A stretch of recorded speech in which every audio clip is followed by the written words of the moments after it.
This episode of the Blessed and Bossed Up podcast is brought to you by God is My CEO, a prayer journal for entrepreneurs. I am so excited about this journal because it is the first ever prayer journal specifically for entrepreneurs.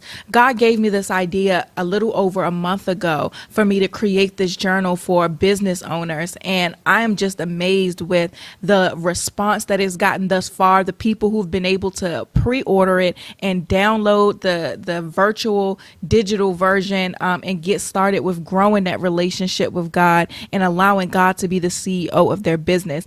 This journal is amazing because it has a space for you to surrender your business to God. It has a space for you to write down your $1 million ideas that God is going to give you as you grow in your relationship with Him. It has a place for you to write down your answered prayers so that you can constantly be reminded that if He did it once, He'll do it again. There's a section called I Feel But I Know. In that section, it allows you to navigate the difficult feelings and sometimes just the very personal feelings of being an entrepreneur and relate that to what the scripture says so that you can be encouraged in those not so sexy parts of entrepreneurship. There's also a section for sermon notes. So if you guys are like me and you watch a lot of sermons online, or if you just attend church, there's a section for you to take notes in there as well. And then of course there are the journaling pages. So there's a morning and evening section for you to journal and spend time with God every single day. So I'm so excited about this journal. I've been getting such amazing responses from everyone who's pre-ordered already and been able to utilize the digital version. So make sure you go to www.blessedandbossedup.com so that you can pre-order yours today. Let's start the show. Work hard for what you want in life. You work hard for what you want in life. That your word is your bond, that you do what you say you're going to do. That your word is your bond, and you do what you say. That you treat people with dignity and respect. That you treat people with respect. Reach of your dreams and your willingness to work hard. The strength of your dreams and your willingness to work for them. Work hard, work hard, work hard, work hard.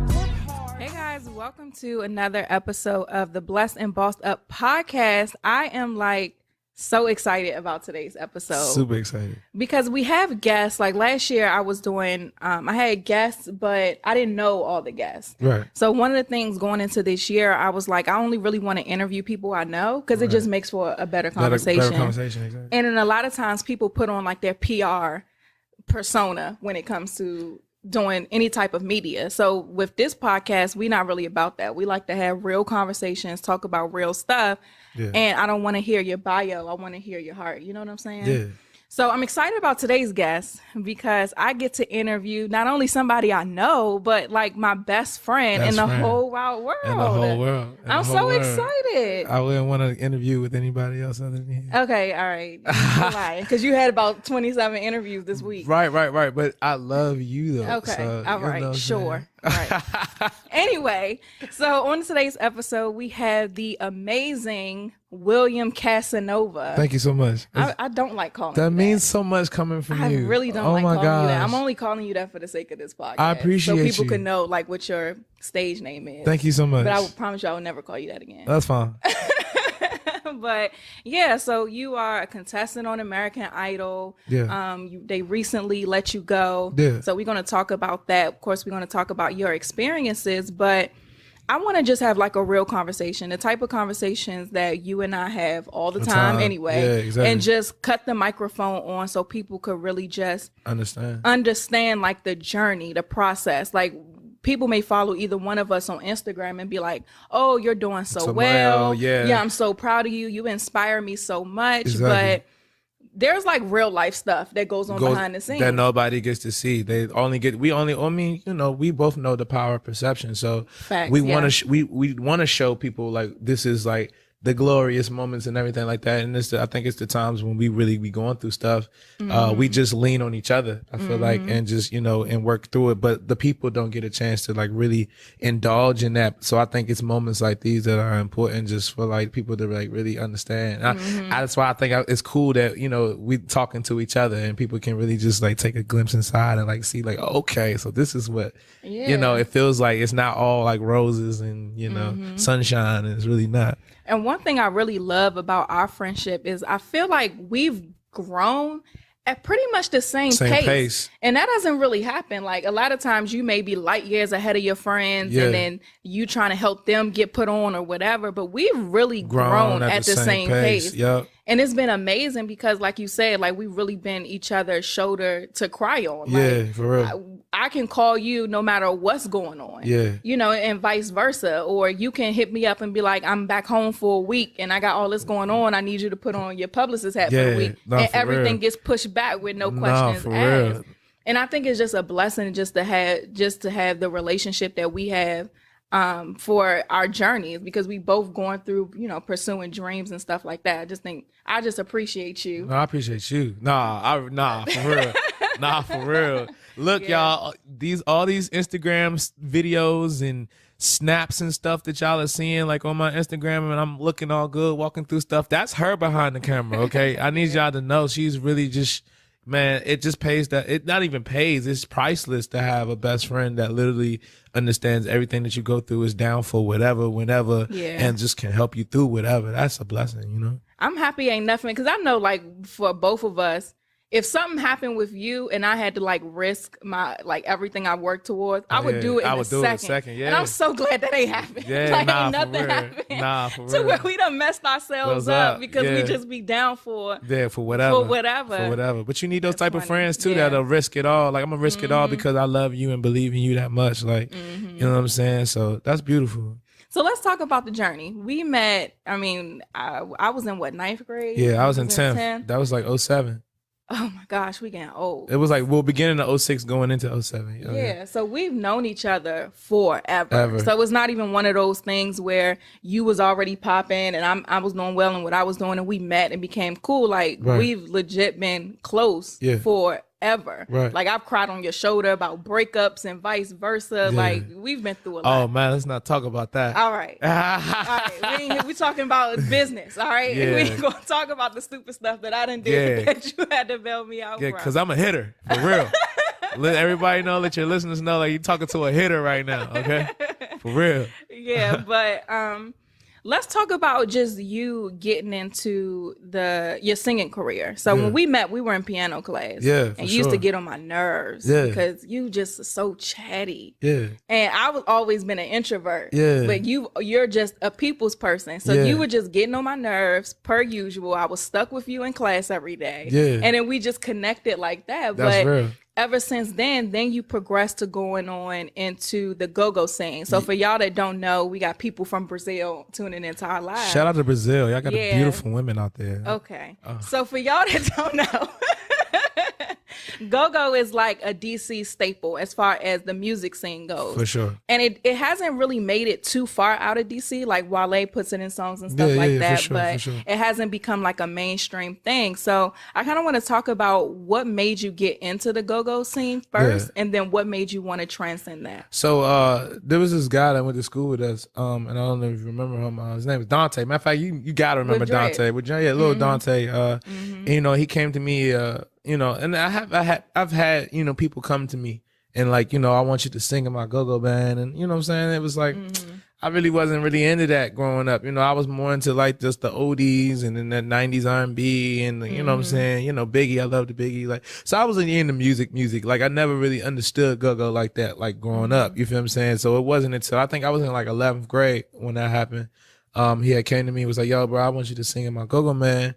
You know, he kind of just, Dante was like my introduction to go-go, like, you know what I'm saying? Like just what it was, like listening to all the, like, I didn't understand like all these bands and like, you know, being around go-go, being from DC, like, you know what go-go is. Like you bang with go-go, you know what I'm saying? But I just didn't know the ins and outs. I didn't know you know what I'm saying? Like the transitions. I didn't know, you know, pocket, you know, the bounce beat, the socket beat, like all the different, you know, terminologies and things like that about go-go. So he really just like sat down and explained that to me. Like he showed me who ABM was. He showed me who TLB was. He showed, you know what I'm saying? Like all the bands that are around DC that are like, you know, premier bands. He kind of like, he was my introduction to that. And I fell in love with it. I mean, it was something I was already familiar with, but once you're in it, and I think that's the beauty in go-go. Once you have the understanding of it, I think the understanding is like the biggest part of it. Cause even with people that are not from here, if you don't understand it, you're not gonna like it. You know, Right. And I can do all the explaining in the world to try to teach you like what go-go is, but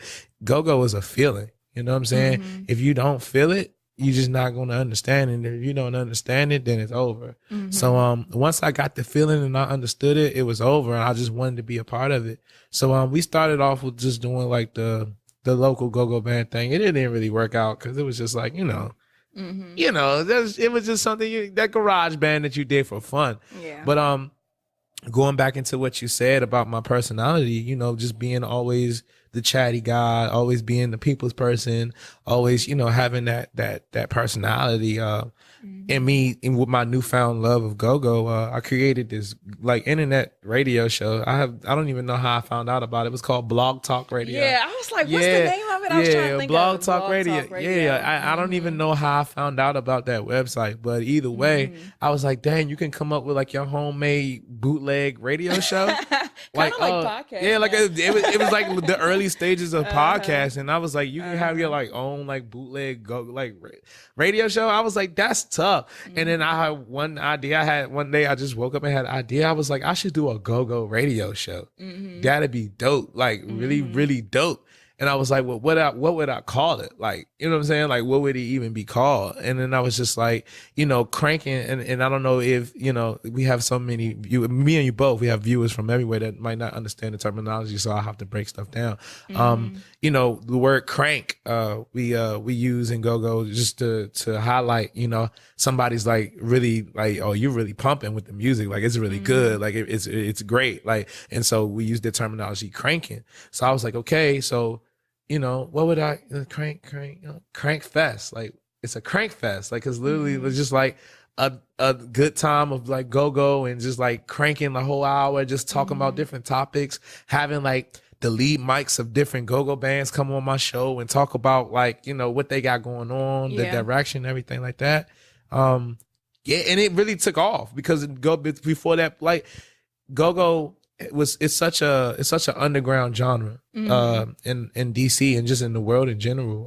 It's really just something you got to be a part of or really know about to be a part of. It didn't have a lot of airplay on the radio. When even with the local stations you would have like your little 9 o'clock little go-go session, or they'll play like certain songs like during the day, like just because it just blew up that big. But they really didn't have a solidified, just like, imagine if DC, they had a go-go station. That would be so hard. And I thought that was like tough. You feel me? So I was like, we're going to have our own station. Like, you know what I'm saying? I'm going to do it like I did it during the summertime. So I could do it literally every day. I did it like 4 or 5 days a week, like literally. And it's just like an hour, 2 hours of just like straight go-go. Like I knew it was a good idea. I underestimated how big it would get. Like it got to a point where we were literally getting like 500 viewers like a night. Like people was like, it got that big, so, and then because of that, I became Fat Boy Crank, like, you know what I'm saying? Like, and just started doing local shows. Then I became like a host of like the Go-Go's. So the guy like in between the Go-Go bands when they would come on, like just hyping up the crowd, like, just a conductor of ceremonies basically. And that was cool. And then I transitioned to like, singing, like, cause, I had got away from singing just cause I was so engulfed with some of my personality and being like, Fat Boy Crank, the host of Crank Fest Radio, and he hosting all these go-go's, and I kind of forgot about the music. I was like, forget that, like I'm the man, like, you know what I'm saying? I don't even gotta sing. I ain't gotta sing. I could just be me and get all these girls, and this is the dream I'm living. So but I kind of got away from it, but then I kind of transitioned back into singing because it was just like, when singing's a part of you, it's always a part of you. You know what I'm saying? So I remember this one night I was at the La Pearl, and I had just and that's a go-go venue that's in DC. TCB, which is also a go-go band, big go-go band in the area at the time. When Polo was alive, he's the leader of the band. TCB was one of the biggest bands in DC, next to Backyard. And every Sunday night they would have these shows at the La Pearl. And I would go with one of my closest friends. His name is Reddy Rob. He would take pictures, for people like that wanted to get in the picture booth and do their thing. So there was this band that performed before TCB every night, and they were called 3DB. And you know, they were really good. They were really good. I mean, at one point in time, they were one of the premier go-go bands in like DC. You know what I'm saying? Shout out to Sibo. Shout out to Cocky, man. Okay. Sorry. Anyway. We're not about to get into the 20-minute shout out. No, I'm sorry. I just, you know, I love showing love to people. So yeah, you know, I had one time they were just in there, you know, rehearsing and practicing, and I had just got up on stage and just, you know, started singing with them. And had their manager, Cocky, at the time, had approached me and was like, yo, you know, would you like to sing, you know, with 3DB? And I was like, yeah, like like I said, 3DB was like one of the premier groups in DC as far as go-go at the time, you know, and with their lead Mike Sibo, he was a well-renowned, you know, person in general. Just lead Mike, like he was well respected. Everybody knew who Sibo was. So for me, you know, just a little youngin', you know what I'm saying, even though I had came up and did things myself just under my own name, of course I would want to be around like these people that have been doing their thing in the game forever. So I was like, yeah, I'd love to sing with 3DB. Yeah. And that took off from there, and you know, and then I transitioned from singing with 3DB to, you know, singing with Reaction, which is also one of the biggest bands in DC as far as go-go's involved. You know, did my thing with that. But I think it was with my tension with Reaction is where I kind of realized like this is not it, because when I was in Reaction, I also kind of dribbled back into like, you know, once I started singing again, I really started singing again, and I started realizing like, yo, like I got a talent that kind of like it transcends way past like where I'm at, and like go-go starting to feel like, you know, and I love go-go, and I'll never want to get that misconstrued, but go-go just started to feel like I was kind of like wasting my talent a little bit. You know, I feel like I was like, man, I could be so much more. And then I'm like, I'm hearing these people that are on the radio that aren't as good as me, that don't have the kind of creativity that I have, and aren't making the kind of music that I can make, and knowing that I have the power to like make some good music. But I'm spending 4 nights a week, like in a go-go club, like, you know what I'm saying? That's not really meeting where I could hit. So it was, I think my singing with Reaction kind of like made me realize who I was, and you know, I didn't know how good I was yet, but at that time I just realized I had something that was different, you know, and I had to stop doing things that was so much here, you know, in a smaller scale, and start doing things on a bigger level. So it's a couple things. And the reason why I wanted you to tell that story is because I feel like it really sets the tone for the rest of your journey. Yeah. One of the things being that you've never been afraid to just go after and just dive head first into what it is that you wanted to do. Right. And a lot of people, and we get this question a lot on this show and just in the circles that I'm in, people feel like people have a fear, like a paralyzing fear that stops them from either starting their business or going after whatever their dream is. Right. And you don't come across a lot of people who are just fearless and actually going into that pursuit. Yeah. And you and I've always connected on that, because we both are just like, look, if I want to do it, I'm going to do it. Like if it fails, okay, but I'm going to do it because I can't deal with what if I don't. Right. But a lot of people really don't get to that point. And another thing that you said too was, how you were in that moment and you realized that this isn't it. Like my voice transcends this. Yeah. And we've talked about this on the show. There's a book by T.D. Jakes called Soar. And so in the book, he talks about, the business isn't the dream. Mm-hmm. The business is just the vehicle to take you to that dream. Right. But what happens is, and then he also says that your current business may not be it, but it may lead you to it.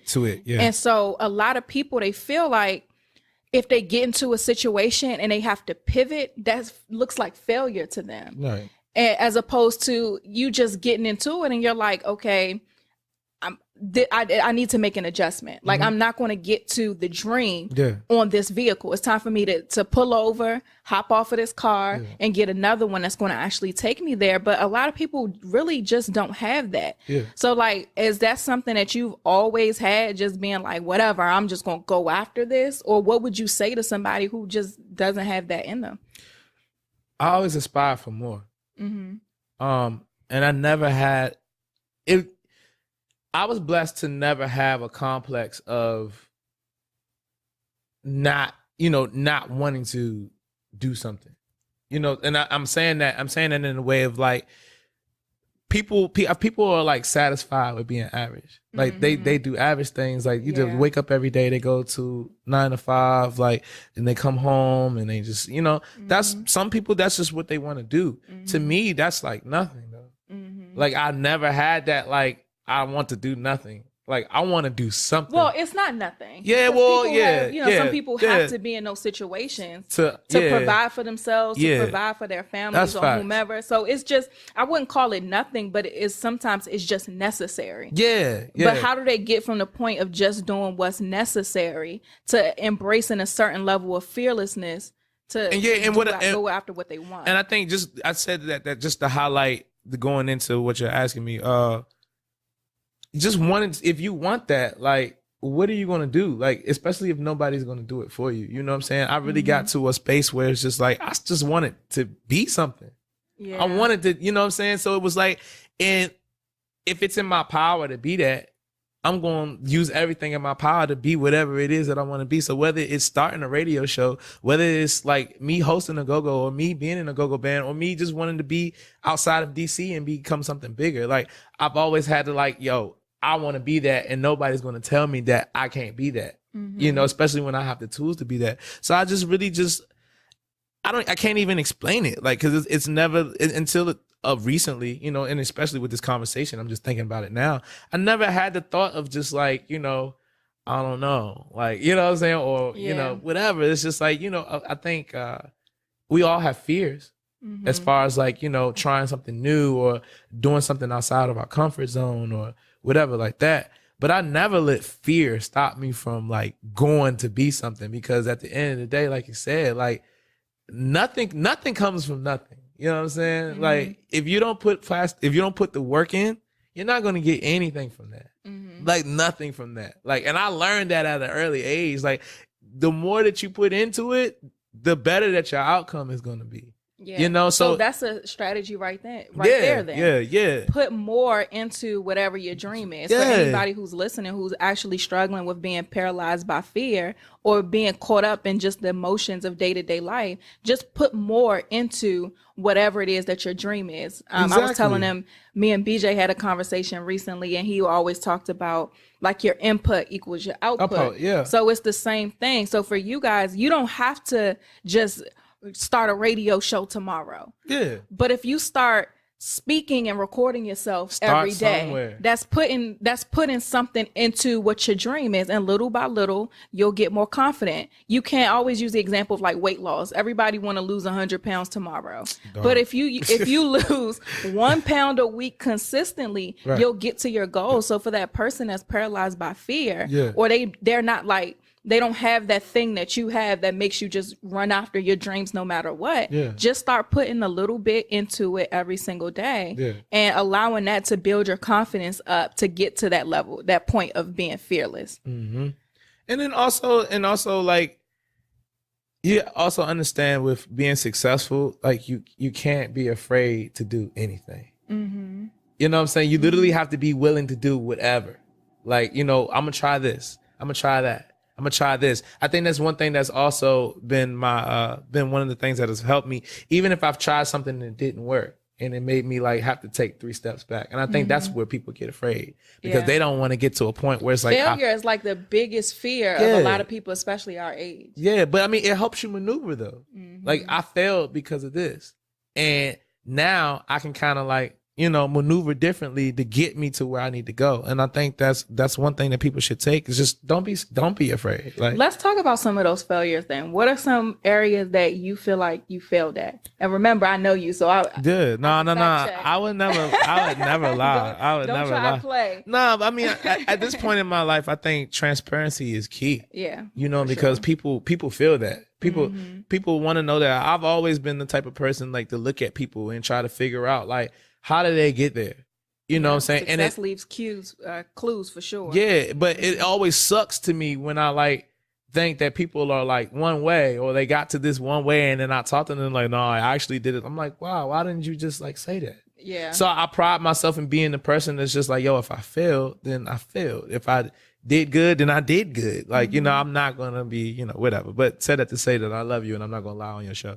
So, Thanks. wow. I mean, I've had a lot of failures, man. Wow. Where do I start? I mean, we can just start with just like TV shows. Let's start with those. We can start with TV shows. I mean, I did American Idol in 2010. I didn't even make it past like the first round where you like audition in front of like the little people. Like I didn't even make it past that. Like, wow. Like, and really feeling like, man, I drove all the way from. You went to like Jersey. I went to New Jersey. Yeah. Went to New Jersey. Like I think on a bus, or we drove there or something like. Yeah, drove like, and we drove all the way from New Jersey. Spend the night in a hotel, thinking like, I'm like the bee's knees, because I'm like, you know, I'm from DC and I can sing real good, and I'm going up to this place thinking that, we got to win American Idol, like, and I got cut the first round, like didn't make it nowhere, close like, to being on TV, man, nowhere near close to being on TV, so crazy.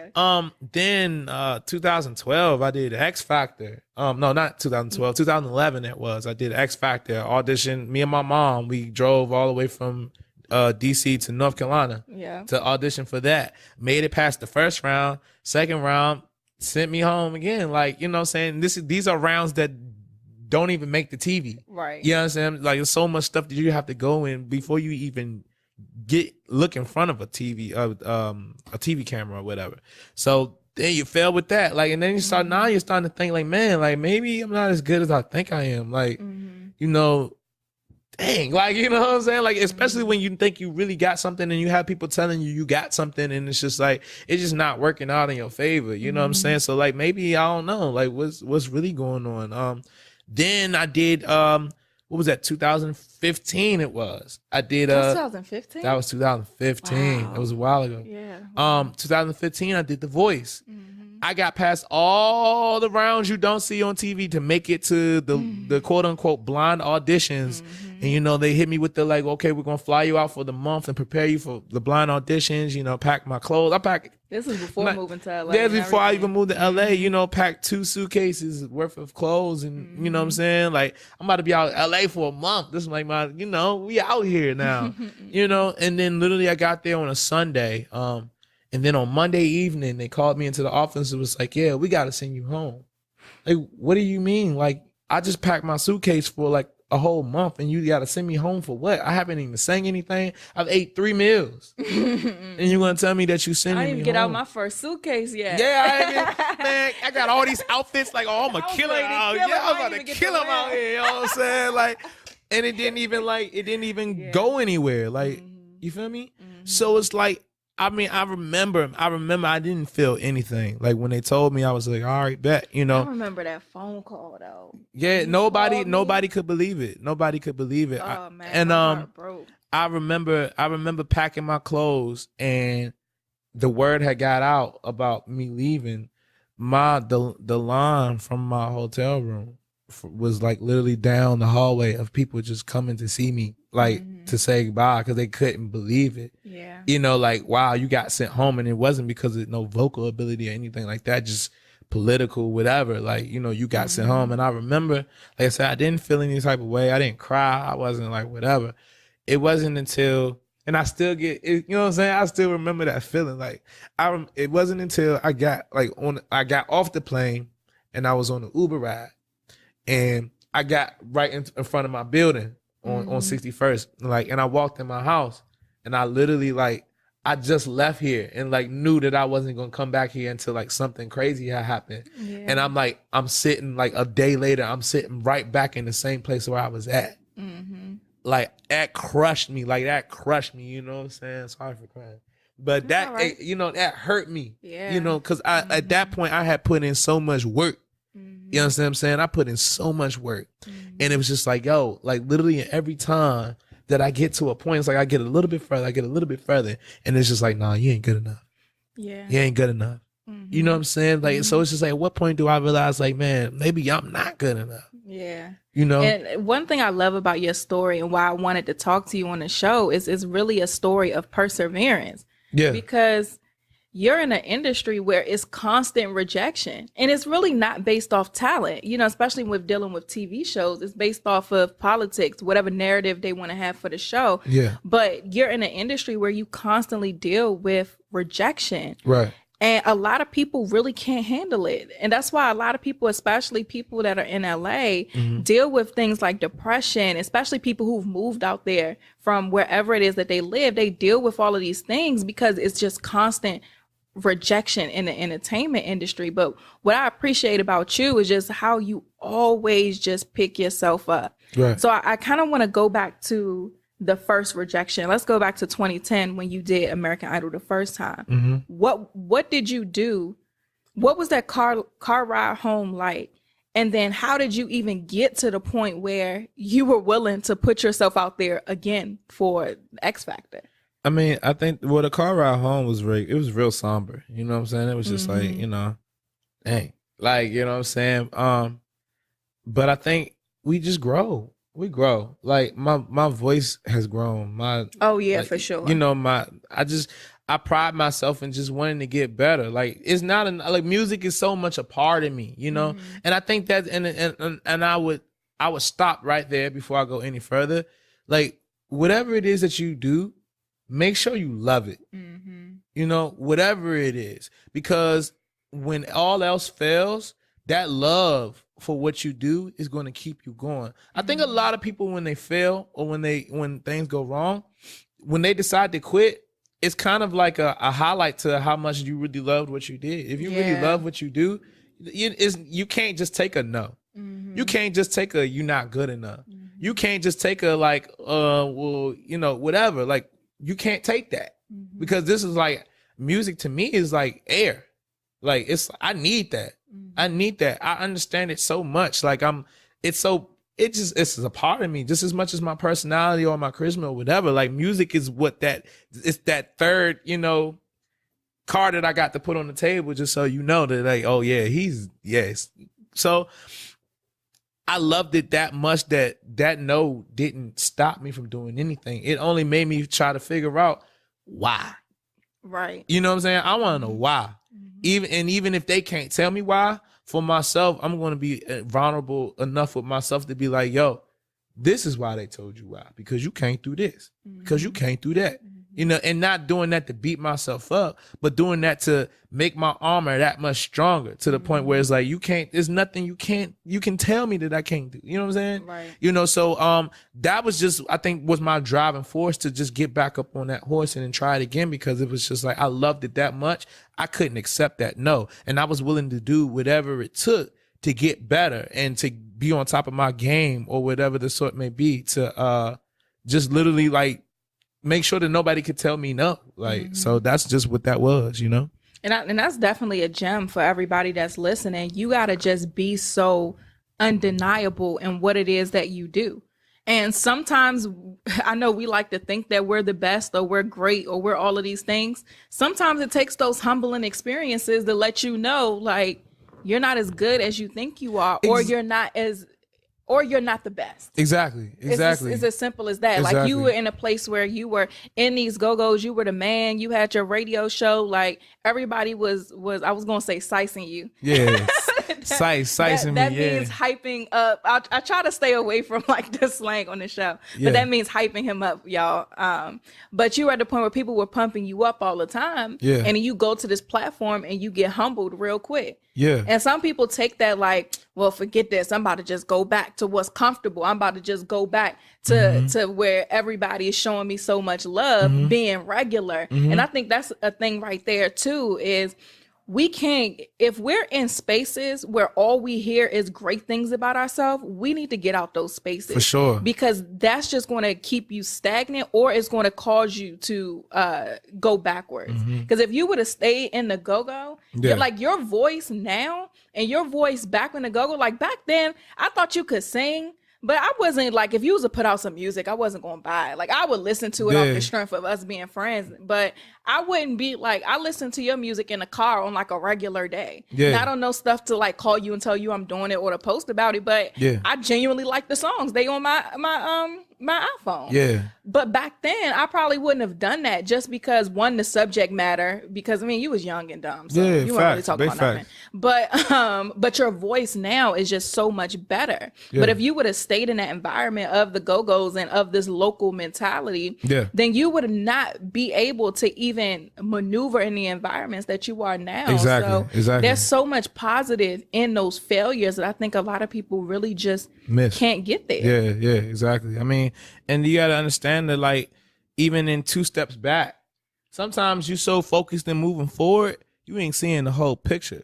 But when you're forced to take 2 steps back, sometimes you can kind of see, like, like, you know what I'm saying? Imagine, let's use the correlation to like a movie, right? The first time you watch a movie, you be like, oh, this was a great movie, right? As you grow older and your understanding grows and you rewatch that movie, you see things that you didn't see the first time. And then you rewatch the movie again. And then you see things that you didn't see the first or the second time. And you keep watching and you keep watching. It's just like, man, I'm missing all these things. Sometimes you have to grow. And in life, sometimes in order for you to grow, you got to take those 2 steps back. So you gain a better understanding of things. You feel what I'm saying? Right. So don't fear the 2-step back, thing either. Like, it's literally like that 2 steps back will give you a wider spectrum of just like what you did wrong and how you can make it better. You know? So that's just one thing that I pride myself. Like, I tell you all the time, like, I have no fear in being wrong. I have no fear in like telling people like, yo, I was wrong. Like, I should have listened to you. Like, that just shows the strength in me and shows my wisdom enough to know that, like, you know what? I was dumb enough to think one way at one point in my life. Right. But now I'm smart enough to know that way that I was thinking was dumb. And it was the reason why I'm in the predicament now where I can come and tell you, like, I appreciate you for da-da-da-da-da-da, like, or I'm sorry for da-da-da-da-da-da. Like, it just, those 2-step back moments make you a better person. It makes you a better businessman or woman. And it makes you just, just successful. It's literally ensuring your success at times, you know? So, and I'm a big believer in ensuring your success. Like, sometimes you got to do the overwork because that overwork is going to create that pillow for you. You know what I'm saying? Like, when all else fails, like, you know what? I put in this work at the end of the day, so I know I'm going to be okay. You know what I'm saying? So all of those type of things. So let's talk about, we got through the failure, what you learned from it and all of that. How did you get to the point where you made yourself vulnerable again by doing another show? Because that's even tough for me in just relationships in general with people. Is if you hurt me once, okay, cool, I'll learn from it, I'll take my steps back. But to get to the point where I'm gonna give you the opportunity to do it again, that's a little bit more difficult, because I remember, I'm glad I'm out of it, but I remember what that ride home felt like. So how did you get yourself to the point where it's like, I'm gonna put myself on the line again? I wasn't going to do it. Right. When they came to me with the opportunity, well, that was part of it. The first part of it was an opportunity that landed on my lap. Right. I didn't go hunting for it. I didn't go, you know what I'm saying? Like, I didn't have to go out my way for that opportunity. It just landed on my lap. And so in certain things, like when things land in your lap, like you would be a fool not to, like, indulge in that. Like, why would I not? You know what I'm saying? Why would I not? So I literally my mom was the deciding factor, to be completely honest with you. My mom was literally the deciding factor of whether I should do that show or not. Because when they had called me, I was like, how did they find you? Through just like, video. I was out LA. When I went out LA, I had LA popping for a second, because it was like, whoa, this kid came out of nowhere and he just literally on the street, like, singing his heart out, like, so I'm having and in LA, like, how you wait, I'm talking about X Factor. Oh, not American Idol. I thought she was talking about, see, look, no, I'm rushing through it. The second time I was just like, you know what, why not? That X Factor was literally like a why not. Okay.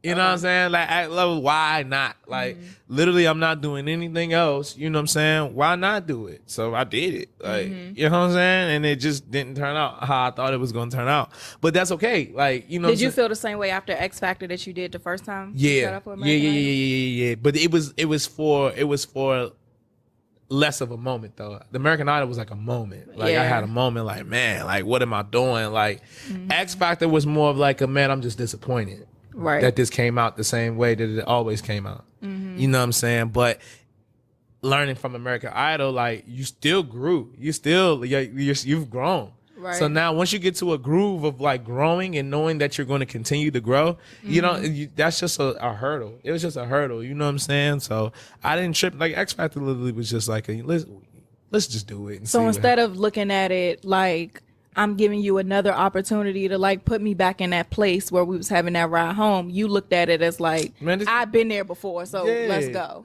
What's the worst thing that can happen? Right. They gonna tell me no? Right. Like I've been there, done that. Like, right. You know what I'm saying? Like, and I think that's the beauty also in failures too. It's just like when you fail, it kind of like helps you, like, cause you're just like, man, I'm not scared. Like I failed before, like I'm what I'm going to do? End up back home? Right. I just left there. Yeah, I'm cool. I'm not tripping. Like right. Yeah. That failure gives you confidence almost, you know, and I think that's my biggest thing. My failure has literally been because it gives me things to not like to know how not to do. Like, you know what I'm saying? I know how not to move. So yeah, it literally was just like, why not? Like, I feel you. So let's talk about the period of time where you decided that you was out the go-go, you had done these shows, but you was still in the mindset of, I still need to make it. It wasn't like at any point you gave up on music. Right. So there was one time frame where you realized like, okay, it's time for me to build a team. Yeah. And so this was a very interesting time. That was very interesting. But very interesting. Building a team is important for anybody because you're never going to get anywhere by yourself. Right. So you have to have a team, whether it's an official team that you hire or it's an unofficial team of people who believe in your dreams. Right. But building a team is imperative for anybody that's trying to accomplish something. Right. And so you got to that point where you realized that and it was time to build a team. So kind of walk us through how you got to that point and how you went about picking a team. Man, I just realized that, man, you can't do anything all by yourself. You know, you need people that can kind of propel, your dream into the way that you needed to go. I also learned that it's not good to talk for yourself all the time. Yeah. You know what I'm saying? Especially in your industry. Yeah, for sure. You definitely need to have somebody that can talk to you, and just not even even in the strength of being professional, but sometimes deals can go wrong. You know what I'm saying? And you don't need, when things go wrong, you are the last person, especially because you're the one that's being represented. You're the last person that people need to look at in a direct manner. Like, I don't want to do business with him. You could be mad at, my PR. You could be mad at my manager. You could be mad like I don't want to deal with, that person. But you'll always come to me like, yo, look, Yeah. And the relationship, it's like a layer of protection. Yeah, it's a layer of protection. Like I can still save that. I can kind of reach. It gives me an extra like, hey, well, come talk to me real quick. Let's talk it out. And even if I tell them the same thing that my manager or my whatever told them, it'll be more received because it came from me. I know how to make it more genuine and things like that. So you can save that business relationship with having that extra layer of people that you have to go through. Also, it's less headache. You don't have people reaching out to you, trying to get you to, well, it's me, bro. Like, no, this is a business. Like, I can't go, please talk to my manager. Like, they're going to say what it is. And, that's going to be that. So it's so many things that come with having a team that's very, very important to have, and I had just got to a point where I realized that. So I just wanted to put people in charge to do different things. And also you had to set yourself up for where you're going. That exactly, was a big exactly, thing too. exactly. What do I look like walking in a boardroom of like executives with just me? Right. I think I'm like, okay, so any representation of you? Like, you're just literally just gonna sit here and just talk to us. And then also that makes you very vulnerable and like green to like these corporations and business people that are looking at you, especially in my industry, because it's just like, okay, cool, he doesn't have anybody. We can come in and take advantage of it. Yeah, exactly. Like, he's out here talking for himself. He clearly does. Even if you're the most musically educated person in the world, like, these executives will find a way. Like, you know what I'm saying? So you have to have people in your corner that like literally can sit him like, hey, you're not going to take advantage of him. Okay. And that's just not what's going to happen. So I just realized that, and so I was like, it's time for me to put a team together of people who literally believe that I have I have what it takes to make it to the next level, and people who have expertise in different areas that can push my narrative. Like, and that was just my thing. That's why I did it. So how did you go about deciding who belonged in this team? Like picking, okay, these are the positions I need filled. Well, these are the people I want to put in it. I'm a neighborhood type of guy. And I mean that in the sense of like, when you grow up in a neighborhood, when you grow up with like your friends, those will end up being like your lifelong friends. You know what I'm saying? Life kind of separates you in different ways, but those are like, you know, these are my core friends. So I take that mentality, you know, at the time, not anymore, but at the time I take that mentality with business. You know what I'm saying? It's just like, I find my core group of people who I feel like, you know what? Like, yeah, I seen you do your thing over there and we cool. I seen you do your thing over there and we cool. And I think that's where you went wrong. Yeah, too. and that's exactly where I went wrong. I'm not sure if you want to talk about that right now, or jump back into it, but either way, but that's where that went wrong, because I just reached out to people that I knew that I was cool with, that, you know what I'm saying, that banged with me, and that, you know, and where I wanted to go in my direction. And I put them all together in a room and was like, all right, let's do it. But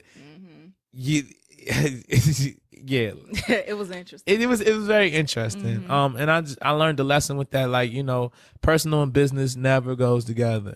Friends and business never goes together unless your friend is literally y'all have the same mind or on the same page. But even in that regard, sometimes it's just cool to have friends be your friend. Be your friend. You know what I'm saying? Your dream is not your friend's dream. Hello. You know what I'm saying? Like, they don't see the same thing that you see, so they're not going to put in as much work as you. And then sometimes your friends will be the same one that hold you back. Like, you know what I'm saying? Come on, like, I just need you. Like, so I learned that in that situation. I learned, like, let your friends be your friends. Like, right. You know what I'm saying? And let them help you when they can. But other than that, like, you need to find some people who are business minded. Right. You know, that, like, yeah, y'all can be cool and y'all can create a bond, but our main priority of being together is business. Right. So, yeah, so with that team, like, I had just, like, you know, I had my guy Amir, who I had worked with. He has a smart business mind, just as far as, like, you know, being able to, like, articulate things, understanding, like, different business terms. He went to school for business management, so it's just like, okay, cool. Like, and he was like this clean cut white guy. You know what I'm saying? He had a best friend named Omar, marketing, you know, as far as numbers and everything like that. Guru as far as, like, Wall Street and things of that sort. So, I was like, you know, why not? You know, there's another white guy, like, you know, that can, you know, but you white does not mean it doesn't mean anything, but it's just like, you know, for me, coming from my neighborhood and coming from where, you know, where I come from, I understand that diversity means a lot, because diversity of thought. Yeah, diversity of thought means a lot. You know what I'm saying? And it definitely having them on my team, you know, helped me view things in a different way. You know, there were certain things that I thought were cool that was just like, yo, that's not cool. You shouldn't act like that. Like, you know, it's not gonna come across well to my type of people. You know, this is coming from them. Right. You know what I'm saying? Like, so they gave me, like, a different way of looking at things. And that's where I was kind of like, you know, emphasizing their race, you know what I'm saying? Just giving me a different way of thinking of things. Then I had a guy, his name was Josh Cavanis, really good guy as far as just, like, knowing how to go out and, like, network with people and rub elbows with people. He was an easy guy to talk to, you know what I'm saying? And you need those type of people that can kind of, like, grease the wheel for you. Right. You know, like, sit down with people at lunch, and, you know, he was just a smooth talking, just like, you know, he really was good with greasing the wheel. So, and that was cool. And then through him, I met another young lady by Sierra. She was known as the Hustle Bunny, and she was touching different, like, little areas in the city as far as, like, entertainment was involved. She was involved in a lot of, like, different shows, you know, like, that had, like, up and coming artists on them. So, okay, cool. Like, that's good for, you know, me. I'm an up and coming artist that's local in the local scene. She has the plug into different, you know, shows and everything like that. Why not? You know, have somebody like that on your team. And then it comes into, like, the final two pieces. You know, of course, and you do what you do, and we're not even, my next guest needs no introduction. So, you know, just, you know, dealing with that. And then my other best friend, Embry, you know, also is really good at marketing, really good at, like, giving different points of views. I always viewed Embry as an idea man. Like, he's really good with just coming up with abstract ideas. Like, yeah, that's cool the way you want to do that, but let's think of, like, 3 different ways of how you could do the same thing and come up with the same result. You know what I'm saying? Like, so I always valued his opinion. And he always, like, and with him being my right-hand man, I knew he would never steer me in the wrong direction, you know, and as well as you. So I feel like you two were, like, the critical point of that group. You know what I'm saying? And I think, like, a lot of times when you refer to the decisions that you make, you always refer to, like, the why not. So I think there's a time and place for the why not versus the why. Right. And I feel like when it comes to opportunities, the why not was good, you know, as far as pumping yourself up to be able to just go after them and get over whatever internal roadblocks may have been going on. Exactly. But when it came to building a team, the why should have been the driving factor. Exactly. So not just, you know, I know this person, this is what they do, why not? But really thinking like, why do I need this person? What am I trying to accomplish? And I think the mistake that was made in building up the team was everybody wasn't thinking at the same level. Exactly. And you, first of all, you have to understand who you are as a leader, and other people, when you build a team around you, you have to build a team to where people complement your weaknesses. And I feel like that was there to a certain extent, but also to where people know how to communicate with you as a leader. Exactly. So I think that building a team thing was premature because that was something that you hadn't thought about. You know, why would you have before then? Right. So that's understandable. But for you guys that's listening and you considering building a team, you really have to assess who you are as a leader. Exactly. So Will is an emotional guy. Like, he's an R&B singer. They're all emotional. Okay, right? all right. Okay. You're an emotional guy.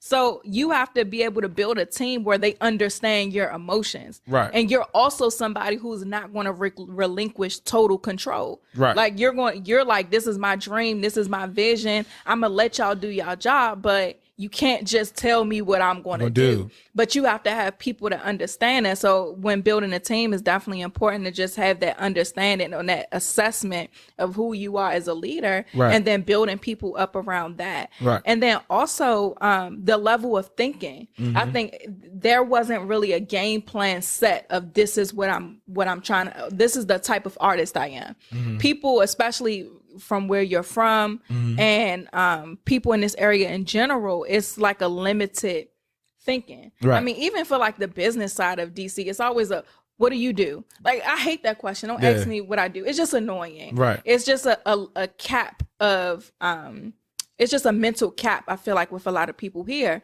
But and what happens is, especially you being an artist, people will try to put you in a box. Yeah. So they'll have you do every single show in DC, but what does that mean to the person that's on the other side of the world? Nothing. Like, if you're going to really be somebody, you need to have that teenager in Arkansas that's at their mama house talking about William Casanova. Exactly. But you didn't have people with that level of thinking. Well, you didn't have a group of people under the consensus of that level of thinking. Right. And so when you come to the table, like, I remember like when you had the opportunity to either do The Four or American Idol, we talked about it, and it was like, you don't want to just be the next black guy, like the next Trey Songz or whatever. Exactly. You want it to be the next Sam Smith, but like those Ed Sheeran, like that level. Exactly. But everybody didn't share that mentality. So I think that's just a lesson too for everybody who's building businesses and looking to build a team, is to understand who you are as a leader,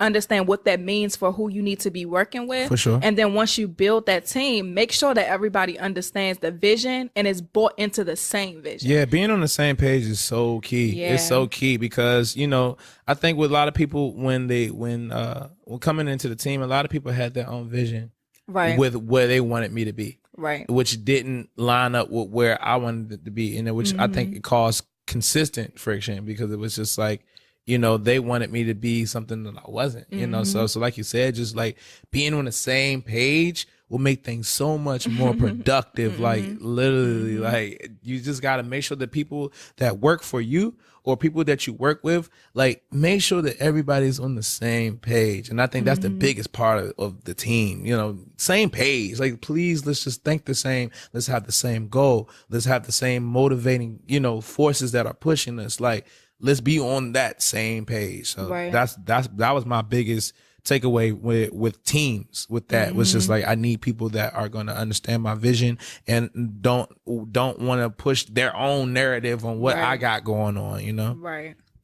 So I wanted to transition a little bit and kind of talk about environments, because we were talking about this before we started recording, and I was saying that because, of course, you're from DC, but you went to high school in we went to high school together in PG County. Right. So that's where we met. Right. But you were from DC still. So you had like the balance of growing up in the hood, but maneuvering through the suburbs. Yeah, exactly. And so that created like a really good balance of you being able to do the things you being able to go on American Idol and show that side. This unfortunately I have to say this, but this non-threatening black guy side. You know what I mean? Sure. Just showing this side where people from all walks of life can fall in love with you. That you might not have been able to develop that level of charisma or dealing with diverse groups of people if you would have just only been in DC. Totally.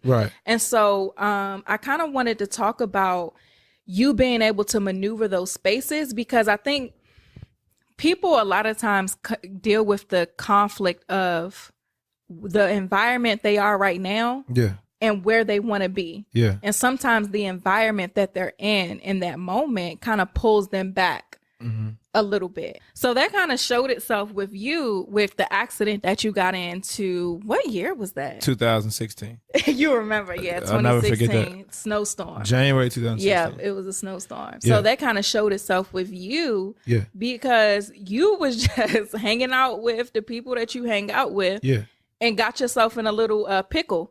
We could just say that, where you ended up really messing up your leg. And that could have, if, thank God that you were able to heal and you're able to walk and all of these other things, but that could have really killed everything that you were working towards just because you weren't paying attention or keeping the main thing. At that time, you was just messing around. So kind of take us through that situation and how you feel about it now. Are we talking about the different environments, or are we talking about as far as my leg? Both. Okay. Well, so I think the most confusing part, people are so confused about me because I literally I come from two totally different environments. For the people that know me, from living in Clinton, they don't know, about my DC side. From everybody that know me from the DC side, they don't know about my Clinton side, but literally both sides show. Like, if you know me, like, you can see those, like, okay, this is his growing up in Clinton side right now, from the way I talk, my charisma, the way I'm able to go into different rooms and mingle with whoever, regardless of race or religion or whatever. I can connect to whoever. And that's what my mom didn't want me to go to DC schools, which kind of like kept me in Maryland at that time. Because my mother was like, you're not going to Woodson, you ain't going to Hines, you ain't going to none of these DC schools, because my mom grew up in DC. She from Riggs Park. You feel what I'm saying? So she just didn't want that for me. All my family, like, at the time was in DC. So imagine this kid that's from DC moving to Maryland, away from everything that he knows. My grandma, godfather, aunt, cousins, everything is in DC. And I'm in Maryland. And not even like the good part, like Landover, Capitol Heights, like the good part of Maryland. I'm all in the. Well, what do you mean the good part? Man, look, man, it's the not part. You know how we grew up. On that side of Maryland, ain't no buses over there. Yeah, it's like 30 minutes to a train station. Like you can't even get around. So it's like you almost, it's almost like it's a culture shock from like real life, especially coming from where I come from, and I think that's what I really mean. Like coming from the city and just having everything just like that, when you can go everywhere, like, and then you move somewhere where you literally have to drive, can't do anything without having a car almost. So it's just like coming from that to that, like, it's like, man, I don't want to be down here. Like, why am I living down here? Like, I don't want to live down here. I hate it. And even to this day, I tell you, I like living in Clinton and going to Gwynn Park and going to Gwynn Park Middle, Clinton Grove. Those were like the worst years of my life. They really were. I just didn't want to be out there. I wanted to be, where everything was, what I'm saying? I hated out there. So when I spent that time with my father, in the city, when I, on the weekends and whenever I wasn't in school, I was so grateful. what I'm saying? And those were my real friends was at. That's where I was really like, to this day, I don't think there's anybody, from that side, on the Maryland side, that really knows me.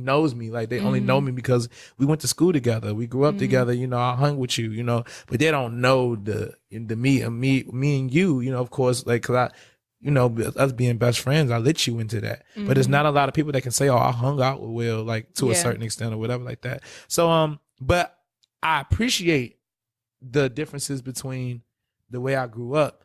I appreciate me growing up in Maryland because it made me realize that life was bigger than, you know, what I had seen. I was exposed to like actual books. I was exposed Actual books. like, no, I was like, you know, because you have Sports Illustrated, you got, you know, all the stupid stuff that we read, like, and then you actually have like books, you know. So I was exposed to books. I was taught how to, you know, speak. I was taught how to read. Like, I was taught how to, like, you know what I'm saying? Like, I learned these things, how to talk in complete sentences. I was exposed to like drama club, like, you know, exposed to like choir and band, and being in a school where they actually have a piano room where you can go inside and play. Like, you know, there was so many different things that growing up in Maryland, you know what I'm saying, was cool. You know what I'm saying? I didn't appreciate it because it was just like, back then, I want to live in DC. I don't want to live like, I want to be where I'm from, like where I'm really from. But spending that time out there, I think it made me a well-rounded person, and is one of the reasons why I'm so successful how I am, because it's just like I'm able to realize in certain situations I need to act like this. In certain situations I need to talk like this. In certain situations I need to be able to have a mind where I can kind of like go outside of myself and understand how somebody else feels, regardless of my personal feeling about it. Like, so that upbringing, literally, I wouldn't have met you if I hadn't left down there. And like, literally, I can proudly say with like without an ounce of pride, you are literally one of the best things that has happened to me as a person. Aww. Like, and I'm serious, because you have them thug tears, but you have those people that are in like that are placed in your life that literally like are not just like, you know, statues or just like people that you hang with. Like, you know, me and you don't even hang that much. You feel what I'm saying? But just like we spent so much time growing up, and, you know, we spent so much time just like literally like we're on like a chase. We're on a dream chase right now. And it's just like to have that person that you can kind of like talk to on a different level. I got my friends I can go hang to the club with. I got my friends I can go do, you know, all this stupid stuff for, but how many friends do I have that I can sit down and be like, okay, this is my business plan. And they tell me, okay, well, this is where your business plan is flawed. Right. One, this is where it's flawed. Two, all right, this is the idea I had. You know? I don't just point out all right, flaws, but no, but I'm saying though, but to have somebody that at least have that understanding that just like, you know, I'm going to help you become better on a different level of your life. You know, and I thank God every day that I have friends like you and Embry that like we're past being like good friends. Like, we literally are just like on a path just of greatness. Family, like family, like, and people that you literally can like go to, like, because like right now our careers are our life. You know what I'm saying? Like, that's our life. So to have friends, not only that you can hang in whatever or talk to about personal things, but you can like literally like, this is the path that I'm on right now. And my friends, like my core friends, are helping me on my path, and vice versa. Like, so I thank God for that moment. And if I hadn't came up out there in those sticks, I would have never met you. You know what I'm saying? Like, and so there's certain things that came out great of that situation. But also I appreciate my DC upbringing too, because, you know, I got that street smart. I understand people on a different level because of just like growing up in DC, you got to understand like it's a little different, you know what I'm saying? Life is moving for you fast. This, you know, and, I mean, there's kids out there that's literally living grown man lives at the age of 12. Yeah. They have to make grown up decisions at the age of 11, 12 because their parents is strung out or they just don't care. Like, you feel what I'm saying? Like, there's people really out there in them streets doing what they got to do because that's the way that they living. So it's like me seeing that and understanding like, yo, I ain't coming up how they coming up.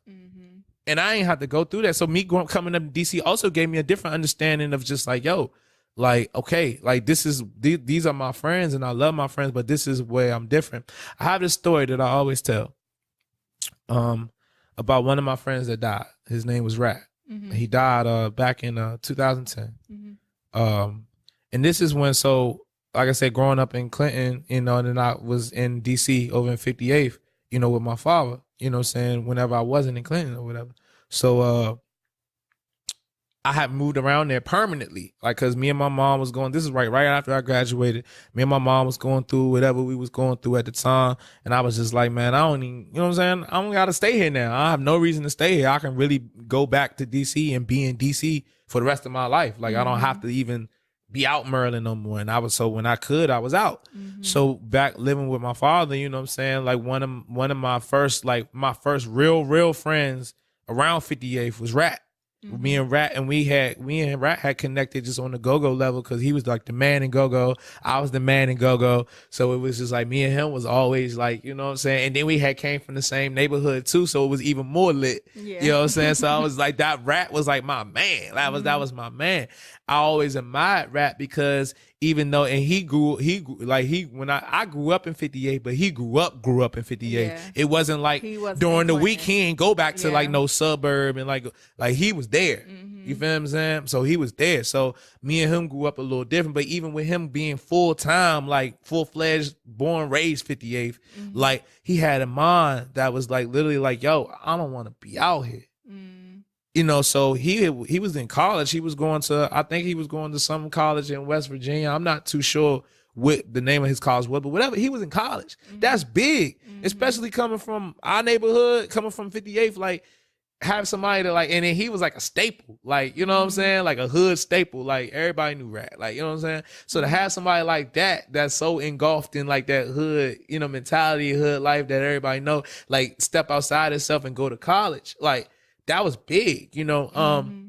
So he had came home. I think this was the summer of 2010. He had came home from school, and you know, I was talking to him about, you know, just like being in DC and you know, like being in DC full time now, and like I took him in my father's house and we was just sitting down talking, and while he was there, my mom had called.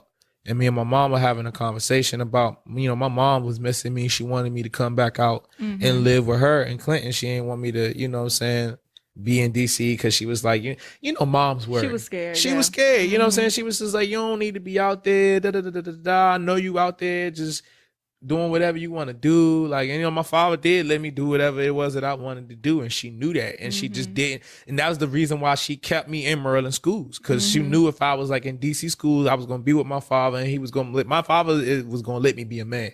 You understand? But my mom, she wasn't going for that. So she's just like, yo, come back to Maryland. I'm like, Ma, I hear you, but I need to be a man. And I always tell people like DC made me a man. Like Maryland gave me like all the things that I needed as far as like the education and my understanding and my mental capacity, but DC made me a man. You understand what I'm saying? So I was just like, nah, Mom, I was on man time. I wasn't even on that no more. I got what I needed. So when I had got off the phone with her, you know, me and Rat was, you know, we were talking, and he was just like, yo, you should go back out with Maryland. I'm looking at him, I'm like, what? Like, and you know, if you from DC, like you view Maryland how you view Maryland. And it's not like, it's not the most becoming view. But, you know what I'm saying? So I'm looking at him, I'm like, bro, what is you talking about? He was like, bro, you should go back out with Maryland, you know? He's like, and I always remember, he was like, man, if I had the chance, bro, I wouldn't live around here. He said, I mean, it's always interesting. Yeah, he was like, I mean, and he probably would have never had that conversation with anybody else, but just because it was me, and you know, he could talk to me about, you know what I'm saying? He was like, bro, I wouldn't live around here. He was like, bro, if I had, man, the first opportunity that I would have to move out of Maryland, I would go if I had it. You know what I'm saying? And this is like, you know, he's like, you know, I'm not sure. I don't want to say orphan child, but he was like adopted. You know what I'm saying? He just been through he ain't have a lot. You know what I'm saying? He had just been through things. You feel what I'm saying? So it was just like for him to say something like that, I'm looking at him crazy. I'm like, wow, bro, like we from where we from. Like, why would you want to do that? But just highlighting the fact of just like, yo, it's like, you don't have to, you don't have to be from, you know, a hood or whatever like that to like, understand like, yeah, the hood is cool, but I want more. You know what I'm saying? And so that really opened my eyes and just made me want more. You know what I'm saying? Because if he is who he is, you know what I'm saying, and like really was certified around there, and it's saying like, yo, I want to, you know what I'm saying, I want to be more. I want to go to school. That's why he went to college. And literally a month after we had that conversation, he got shot right around the corner from our neighborhood at the park. Wow. And died. Wow. A person that wanted to do something with his life, a person that wanted to be more, a person that like literally did, like, you know, he was cool with everybody and he was around the way, but he ain't, you know what I'm saying? He didn't want that. That wasn't his end all tell all. You know what I'm saying? And he died. So I look at things like that, like. But you want to know what's amazing, how God works though? is that one conversation. You know, it's so unfortunate that he lost his life so young, Right. but that one conversation sparked something in you that may not have been sparked. Right. So granted, he may not be around, but everything that you've done since then and that you will continue to do Right. is as a result of that conversation. Right. So, and it's just so amazing how God works. You were born into this environment, but then took you out to expose you to something better. Exactly. And you decide, I want to go back, but then he's going to put somebody who's where you want to be to let you know that this ain't where you want to be. Right. And now you've been able to do so much since then. But I just think that story is just a testament really to how amazing God is and how he will really meet you exactly where you are to tell you what it is that you need to know Right. to get you to that next level. Right. So then going back to the accident then. So you're in this environment, you're still influenced in a not so positive way. Like, tell us about the whole story of the accident and how I called you stupid probably every day. Yeah, I mean, it was stupid. I mean, I'm in a situation where, you know, it's a snowstorm. You know what I'm saying? We chilling. You got the drinks flowing. We on Instagram. We see people doing these snow challenges. We take it to the next level. Like, yo, hey, you know what we should do? We should jump out the window into the snow. You know what I'm saying? Such an idiot. We thought that was gonna be cool, and it was like where we was jumping from wasn't high. Like it wasn't. You know what's so funny is I was on Snapchat because I was snowed in. I was by myself, so I'm like on the internet or whatever. Yeah. So I'm on Snapchat and I see you. I see somebody else hop out the window. Then I see you get in the windowsill. I'm like, this nigga's not about to hop out this window. Then I click to the next snap. You hopped out the window. I said, this dude hopped out the window. Nah. Then I enter the next snap. You I'm on in the that- ground. You ain't moving. You Yeah. in the snow. Yeah. I was like, this nigga really hopped out the window. Nah, for real. And I called you like, what is wrong with you? Yeah. Do you know gravity? Like, you too heavy to be hopping out of windows. You gonna hurt yourself. It wasn't even that. First off, I shouldn't even did it. I shouldn't even did it because I wasn't smart enough to know that when you're jumping from high distances, you need to brace yourself for the impact. So like bending your knees or landing on your side is very, very, very important to your landing, which I didn't know because I'm just not an all around, just all athletic person that does these physical activities. Like this is not me. But so jumping out of a window that's not that high, but landing at a fast impact, trying to stand up straight, like you want to walk away from it, like it's just not going to be your move. Yeah. So, but coming from that, just learning like, man, every action that you have in like, you're going to pay for it in some type of way. So you have to make the smartest decisions. That was literally like one of the dumbest, smartest decisions I ever made though. And this is also another testament to like failure though, because I was in a situation where I was like, okay, I just broke my leg or something. I'll be back in like 2 months. Like, no, you didn't just break your leg, sir. You shattered your tibia. You fractured your kneecap. We're going to need to go in and put metal inside of your plate and you're probably going to have to walk weird for the rest of your life. And also you're going to have a 6-month recovery on top of all of that and be in pain. I was so mad at you. Like, you know what I'm saying? And off of a simple, just like, you know, hey, I'm just about to jump off of jump out a window and turn up and have fun. Like, nah. And then that's what happens also when you don't keep your goal in mind. When you don't keep like your why in mind. You know what I'm saying? You always got to keep your why in front of you. You always got to keep your goals in front of you. You always got to keep in like, this is the direction I'm headed towards. So this is what I need to be doing in front of you. When those things start to get away from you, that's when you start making stupid decisions like jumping out of a window and you end up backed up for 6 months, like not being able to do anything. I had to learn how to walk again. I had to it's just so many things that I'm not even about to get into that I had to go through on a day-to-day process that literally like scarred me for life now. You know what I'm saying? It was just bad. You know what I'm saying? Especially in those moments when I was just by myself. But I appreciate it for what it was because it made me to sit down and literally like it forced me to be alone with myself and really look at all of my wrongdoings, all of my wrong decisions, all of my, you know what I'm saying, just everything. I had to be total transparent with myself. Like the reason why I was in that bed, that hospital bed, and the reason why I was in there for 6 months wasn't because of nobody but myself. And it was all because of my wrong decision making. And at the end of the day, I think the worst position you want to put yourself in is being in a wrong position and know that you put yourself there. You know, so that from that point on, it affected my decision making. It affected my, you know, just the way I went about things. I think about things 3 times before I even do them, you know, and I still end up coming up short sometimes. You know, even after thinking about it 3 times over, I wake up the next day and be like, dang, I forgot to think about it one more time, and I would have had, you know, this thought that would have been made the whole situation better, you know. But either way it goes, like, you got to learn how to make smart decisions initially, so you never have to go back and be like, man, I should have did that, or man, I wish I hadn't did that. Like, you know what I'm saying? That's and where even during that time, like, that was the time where you was like, I'm about to leave my job and I'm about to do this music full time. I wasn't even working. I'm about to dedicate my life to my music. And then you go and hop out of a window. I think that's why I was so mad. Because we had this conversation. And I kept telling you, don't leave your job. And then you was like, nah, Tatum, I got to leave. I'm like, all right, well, if you're going to leave, you know, I'll support you in whatever you do. Let me know if you need something, whatever. Then you go hop out of a window. I'm like, dude, what is wrong with you? Like, what is your problem? Not only are you already in the middle of a risky situation because you decided to leave your job, now you want to think that you can defy gravity and hop out of freaking windows? Yeah. I was so livid. I was like, don't call me. I'm not bringing you no food. I'm not, you ashy. I ain't bringing you nothing. You can't do nothing for yourself. I ain't bringing you nothing. Like, I was sick. Thank God I had a great friend like Embry Davis that decided to move in with me and take care of me. But no, but I'm appreciative for that. I tell everybody I would never, if somebody gave me the choice today and said, you have 2 decisions. You can keep your life how it is, or you can go back to that time and live your life over.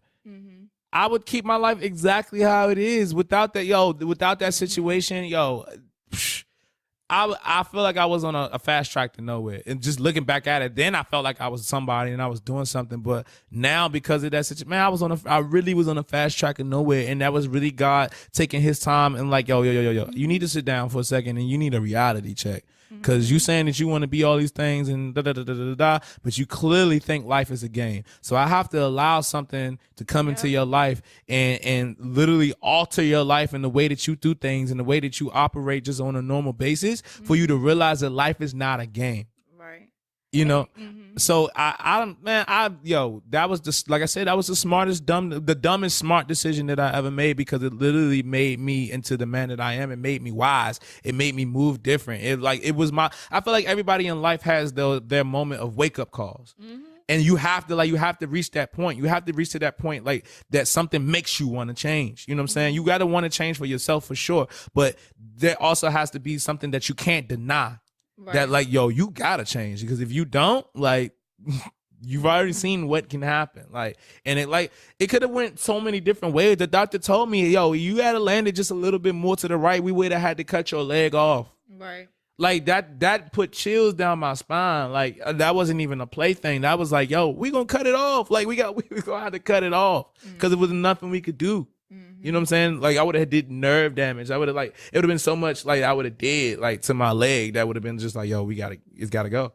You feel me? So I thank God for that moment. I thank God for that. I mean, even in all of its stupidity, like, it was just literally a humbling moment for me where I literally just got my shit together. Yeah, and it came at the right time too. For sure, it came at the right time. That was around the time where the team was kind of like falling apart. Yeah. That had been built. You had left your job to pursue the music full time, but then it's still that unknown. Like, I'm in DC. This is not a major music capital of the world. Yeah. So I'm on a hamster wheel pretty much. Everybody around us has this idea of what I should be doing, but ain't nobody made it out of DC. Nobody. Like Wale. That's exactly. It's the only person that came from DC that made it mainstream. On a mainstream level, so everybody really don't know what they talking about. Yeah. So I'm in this situation where I'm just trying to make things happen. So it did come really at the perfect time. Right. Because it caused you, like you said, to sit down. And it was in that time where you made the decision that you were going to move to LA.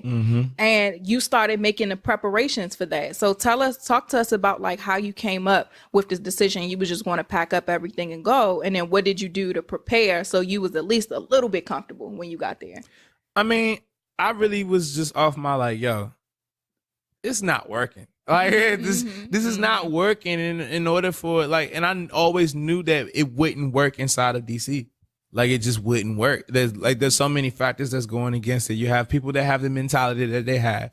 You have people that have, that don't want to help you out, you know, unless they're getting something out the deal. Like, you have people that are like, literally like they a monkey see, monkey do. Like, it's just so much. Like, and then you have like, there's no entertainment industry here. Like, you're starting to run in a circuit, and you realize that the circuit is just a circle where you're running into the same people that are saying the same things, that say they can do things for you and they can't do things. Like, you're running in just a circle of just nothing. You know what I'm saying? It was just like, and I realized it was just like, yo, this is whack. Like, this is whack. And I think it was really in that time of like in that 6 months where I realized like where I had really went wrong. I started listening to people and thinking like where they wanted me to go, and then the model of where they wanted me to go was literally of nothing. Like, you know what I'm saying? You're comparing me to people who are not even halfway as talented as me, only have local notoriety, and you're looking at that like it's something.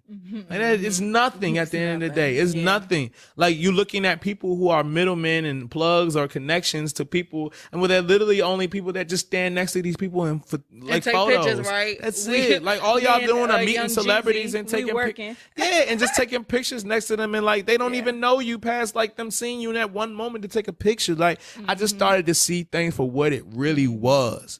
And I was just like, yo, this is whack. I gotta go. I need to go somewhere where there are actually people that can help me in doing what I want to do.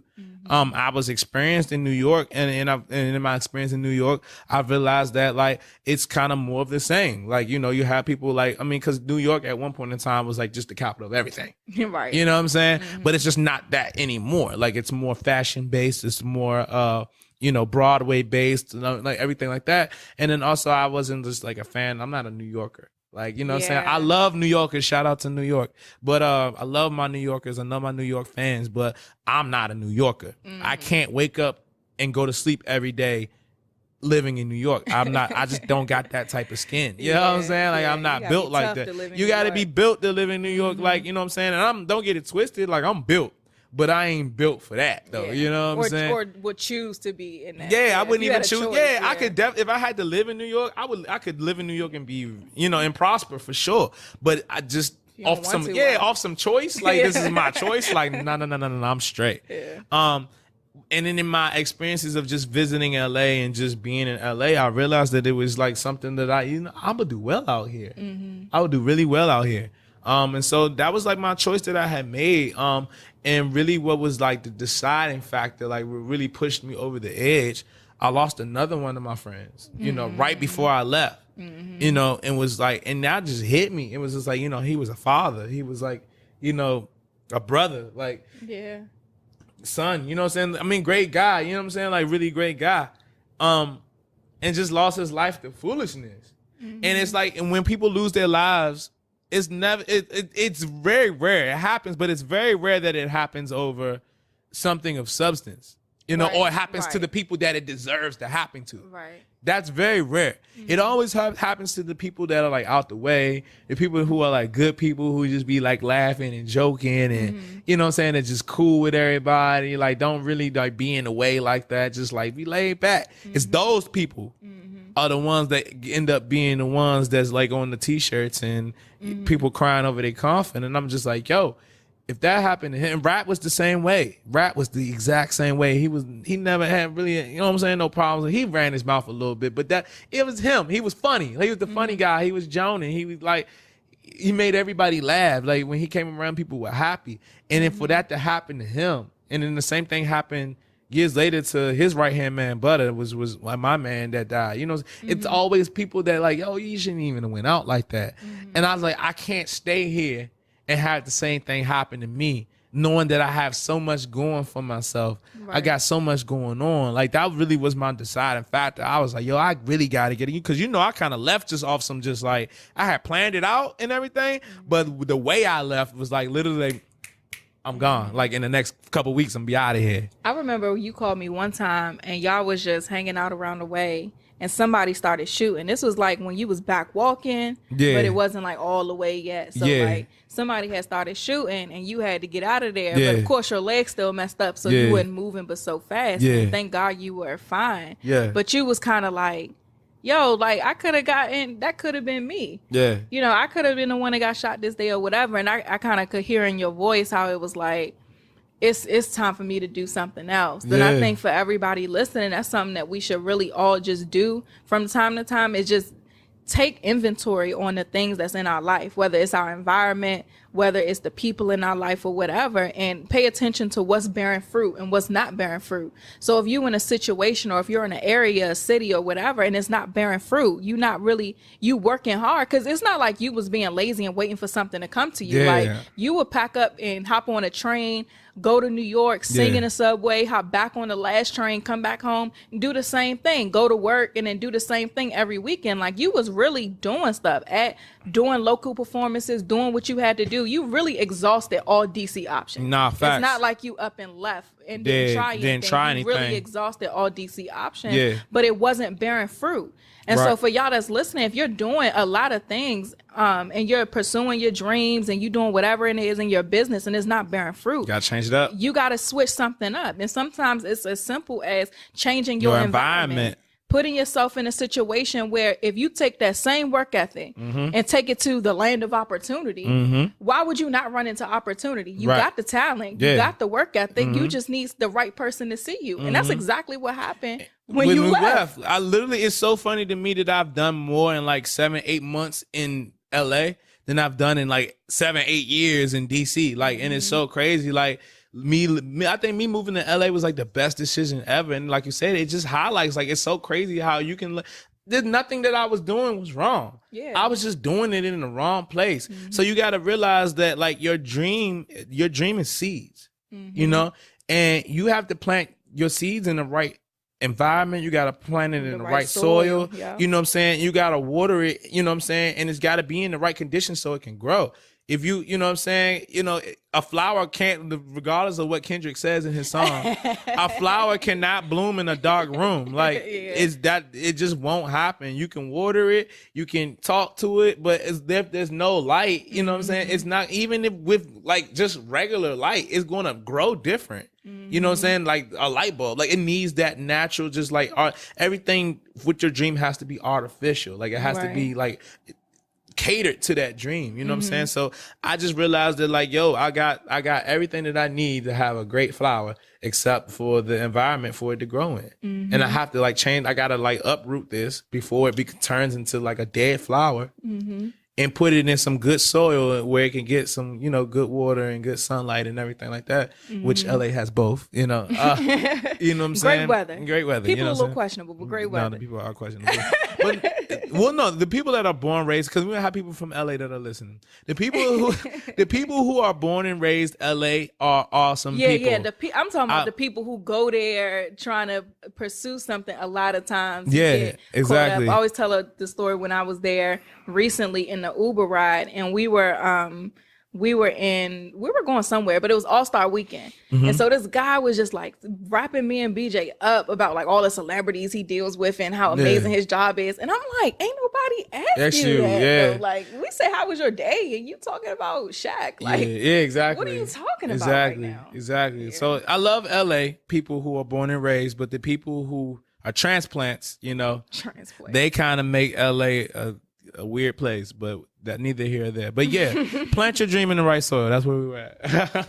And ever since then, I mean, you were working at Nordstrom and Tyson's out here, and then you did find, you know, you was like, let me leverage what I already have. I got a job here, so instead of going out there and trying to figure it out, there's a Nordstrom's in LA, so let me figure out, can I keep my job? So you worked that out to where you were able to pretty much keep your job down there as well. Find different ways to do the same thing. If one thing is not working, it's not to say that you can't get to the, you know, get to the whatever it was that you were trying to get to. You just got to find a different way to do it. Like, so I'm saying, so it wasn't that Nordstrom was bad for me. So why would I, you know, take that out of the equation? Let me use that to get to where I need to go, and then change my environment around that, with Nordstrom being my base. You know what I'm saying? So shout out to Nordstrom if anybody works for them. They're a great company.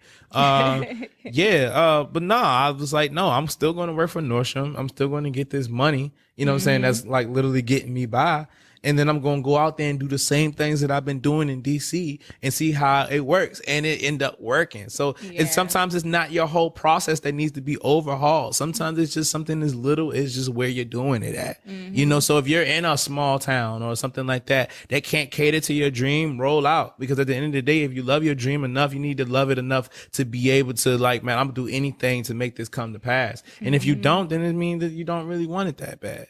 I didn't mind moving across country. For a lot of people would be a thing. I never looked at it like, people are like, oh my gosh, don't you miss your mom? Don't you? Yeah, I miss my mom. Yeah, I miss my dad. Yeah, I miss my best friends. Yeah, I miss my hood. Like, but in the scheme of weighing things out compared to my dream, does it like, you know what I'm saying? Like, there's not even a question. Like, I never even like second thought it. Like, man, I'm going to miss home. Like, I have my moments, but I'm just like, man, I know I'm doing what I need to do to get me further. Right. You understand what I'm saying? And at the end of the day, if what you're doing is getting you further, you should never question it, regardless of what regardless of like what personal feelings you have. You know, that doesn't mean anything. So I miss my home, I miss my environment, but literally, like I said, in 8 months' time, I've done more than I've done in 8 years. Man, I've done so much stuff out there. It's like ridiculous. And it's just because of me having enough faith in myself to know that, like, man, I have this dream. And if I go about it the right way,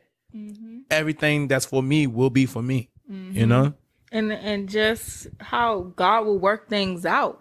Facts. When you just get to where it is that you need to be. Because I remember talking to you like, oh, I was out, some chick from The Bachelor, I was out singing in the Grove or wherever he was at, and some chick from The Bachelor was out there, so she put me on her live. Go look at my live. He was like, go look at the replay of my live. And so I'm looking on it, I'm like, everybody's like, Becca Tilly sent me here. Becca Tilly. I'm like, who the heck is Becca Tilly? So I Google her, and I'm like, oh, some white girl from the Bachelor who had like 1 million followers. So that just drew like so many people to you, or even the opportunity that you had with Puff or whatever, just a producer seeing you out singing and texting them like, hey, it's this dude out here singing in the street that's pretty dope, and then you having the opportunity to work with him. Like, it's just so amazing how when you just put yourself in the right environment, like I always say, like, just give God something to work with. Yeah, that's all you gotta do. I mean? Like, because he going, it's already, man, it's already going. You know what I'm saying? He already has plans to prosper you. You know what I'm saying? But he not gonna reward you for doing nothing. Everybody got a dream. Like, God gives us those dreams, you know what I'm saying? But he also gives us the ability to go out and work for those dreams, you know what I'm saying? He's going to make it possible for us. But you got, man, look, man, help me help you. You know what I'm saying? Like, for real. Can you get to LA so I can send you to people? Yeah, just like, get there. Just get there. You're so scared. Yeah. You're so fearful, and you letting that keep you in the same place. If you would just take one step, if you would just pack up your bags and move, I will make it happen for you. Facts. But nothing's going to happen if you just stay at home or stay in your comfort zone. So for these people that deal with fear, I really encourage you to just feel the fear and do it anyway. You got to use that fear. You got to use that it fear as fuel. There's nothing worse than a regret-filled coffin. You don't want to, you don't want to die. You don't want to die, or, you know what I'm saying, or be in a predicament where you can't do the things that you could do and look back like, man, I wish, man, when I could do those things, I did them. Like, no, now's the time. Like, do it now. Like, do it right now. Because, like, one thing, I think it's so unfortunate for me to have lost so many friends. Yeah. But I think if I had to take one thing out of my loss, of my friends, and look at it like in a beautiful perspective, it's giving me a perspective of time, and that time waits for nobody, and time, you're not owed that. Yeah. You know what I'm saying? Yeah. You owe your life. You know what I'm saying? Like, you owe everybody, like, everybody's owed a death. You know what I'm saying? You owe God. That's the only thing guaranteed. Yeah, that's the only thing guaranteed is death. So it's like, literally, you have to move like, yo, I don't know when I'm going to die, because reality is we don't. You know what I'm saying? So it's just like, you don't want to be like in a position like where it's like, yo, you're going to die in like 2 months, bro. Like, you know what I'm saying? You're like, oh, I wish I could have. No, do it now. Yeah. Do it now. And that's the thing, going back into what you were saying earlier about, like, what kind of like keeps me moving, like, fear of death. And I really haven't told anybody that. I think I've told you that like once, but like just my fear of dying before I do what it is that I'm meant to do. And of course, when I die, I would have fulfilled my purpose of whatever that is, because only God really knows that. Right. You know what I'm saying? That he places some people in certain people's lives for reasons. You know what I'm saying? And teaches them things through death.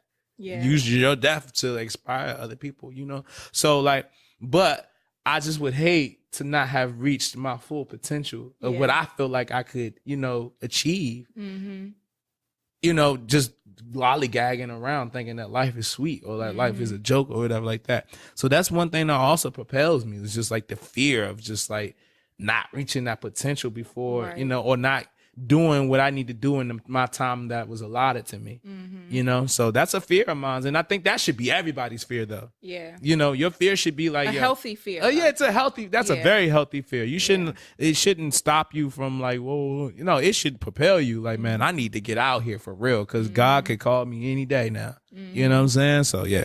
Yeah. I say the same thing. I always say like when I die and get to heaven, like I don't want God to be like, well, this is what I had. This is what you did. Good job. You did great things. Okay. But this is what I had for you. Like, I wanted so much more for you. I would be sick. I'd be like, can I go back? Like, I don't care. Like, can you just send me back so I could try this again? Like, that's enough for me to be like, if I, like on this podcast, we talk a lot about building a relationship with God. And I always say, if God tells me to do something, I have to do it. Because one, I just don't want to waste my time doing things that's not going to work. So if I have the pleasure or the benefit or the whatever of having a relationship with God to where I'm able to know when God is moving me in different directions, I'm going to do exactly what he tells me to do. Facts. Because otherwise, that's just stupid. That's like me just banging my head on the wall unnecessarily when he already told me that's going to hurt. And I'm like, no, boom. Like, what? That doesn't make any sense. So yeah, that fear of death or that fear of not living out your dream should really, really fuel you. I talk about a statistic I read a while ago that just stuck with me, that 91% of people die without fulfilling their dreams. Facts. Like, that's crazy. It's facts though. But that's like you said, that's facts. That's the truth. A lot of people just don't. So for everybody who's listening, I hope that this conversation has really just, if it hasn't done anything, just inspired you to just move in spite of fear, because your story is really a story of failure, perseverance, and just making things happen. You know what I mean? Got to. And so I kind of wanted, before we end, just talk about American Idol. So how did you get on American Idol? They reached out to me. Like I was going there earlier. I thought you were talking about that earlier. I know. But they reached out to me. They, you know, that opportunity literally landed in my lap. And that also comes from conquering your fears.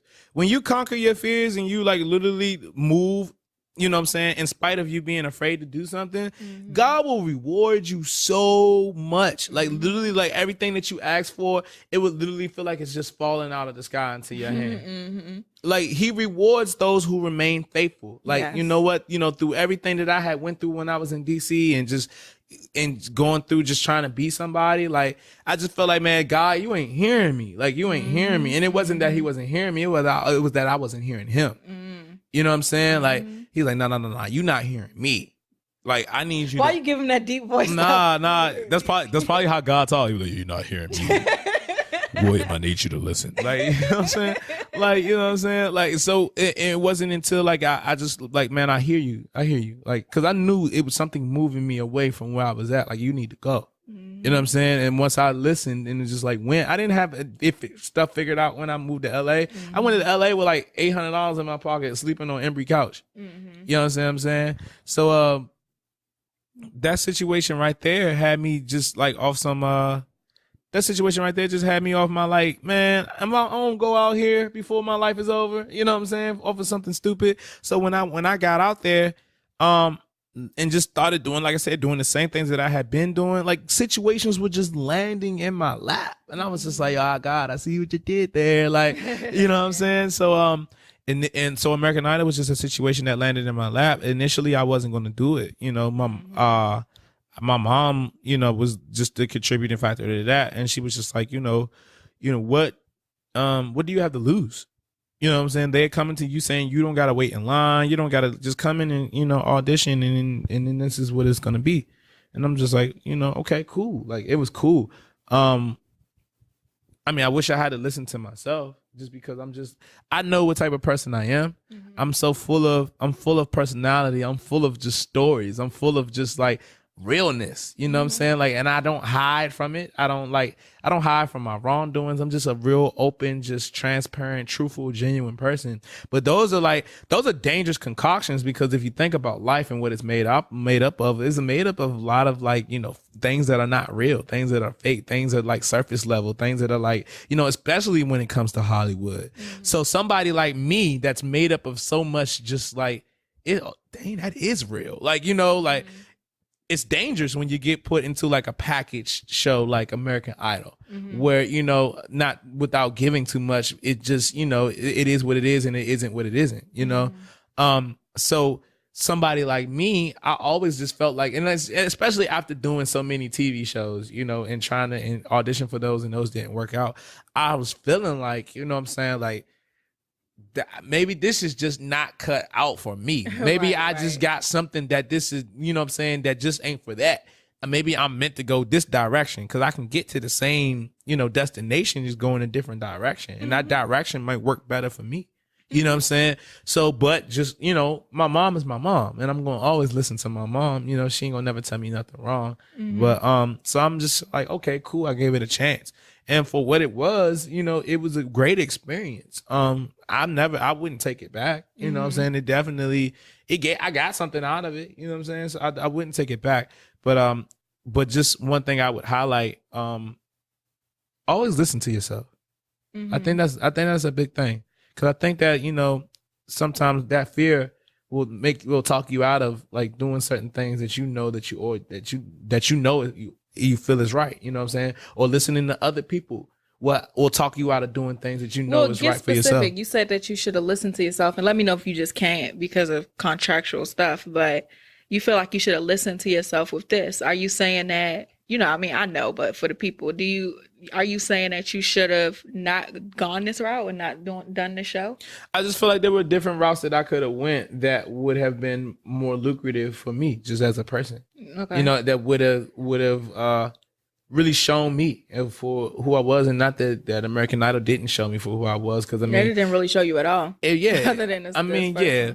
But I mean, just but even in that first audition, like that was my personality. That's who I was. Like, if you know me, you know that's who I was. So I mean, yeah, they only chose to focus on one aspect of me versus being on a platform that allows me to really be me and allow my talent to really be shown, and allow my just who I really am to really be portrayed like that, you know, and without any type of alternative motive, without any type of like, you know, exterior, you know, editing and things like that. You know what I'm saying? Like, really just like, let's let Casanova be Casanova, and like, let's really portray this for what it is.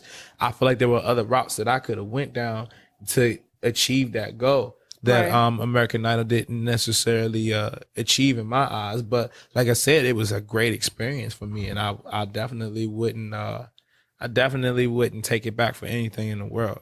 Yeah, and there were factors too that you wouldn't have known, like just how strenuous it's been on your voice to sing that much and all of that. Right. I mean, I think from the outside looking in, it was a good decision. Right. It was exposure for you on a platform that you may not have been on. Right. You know, it was a way to just kind of put yourself out there to a large group of people. And then that's what it is now. But because you were eliminated when you were, now you're not.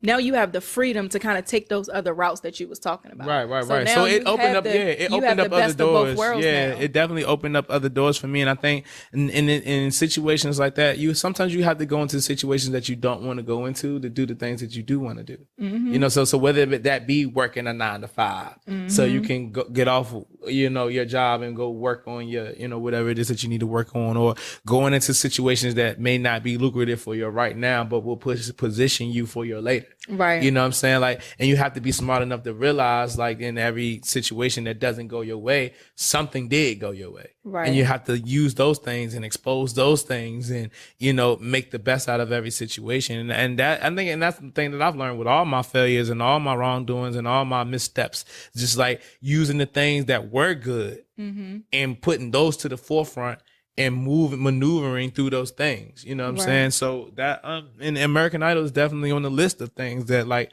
you know, it didn't go the way I wanted it to go, but there were still great things that happened because of it. And I will maneuver in those good things that happen. So, and here we are, you know what I'm saying? So can't really complain about it too much.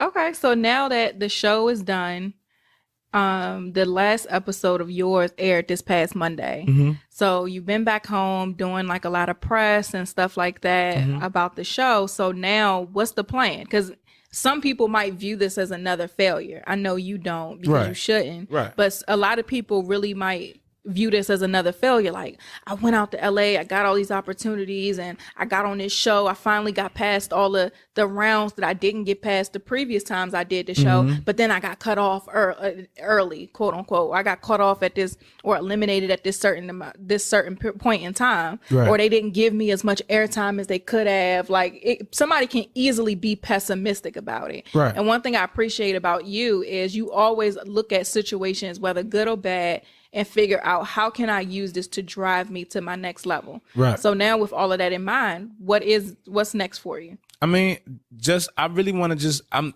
at the point where it's like, yo, it's time for people to know who you are. They've seen you on, they've seen you in every type of way that they can see you. They've seen you on the street. They know you're talented. They've seen you on TV. They know that you can make it past, you know what I'm saying? The average singer. Like, now we know that, okay, this is William Casanova. So now, I just want to put a label to the bottle of Coke that we know is Coke, but without the label, we wouldn't know. So I'm literally just putting a label on it now. So I'm working on new music, working on putting out a project. I'm also working with, you know what I'm saying? Just working with people that can position me and, you know, put me in other routes. But I think my main thing, just when you ask, like, what's next, is literally like just taking what I have and like building on that.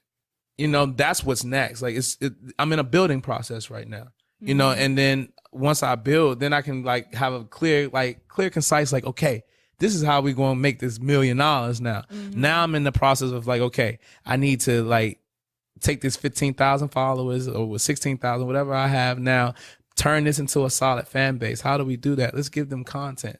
Let's give them that, like, man, there's nothing I can do like to stop liking this guy. Like, you know, then they go to tell their friends. It's like, oh, you got to listen to this guy's music. You got to go look at this guy singing at the subway. You got to go look at this guy on American Idol.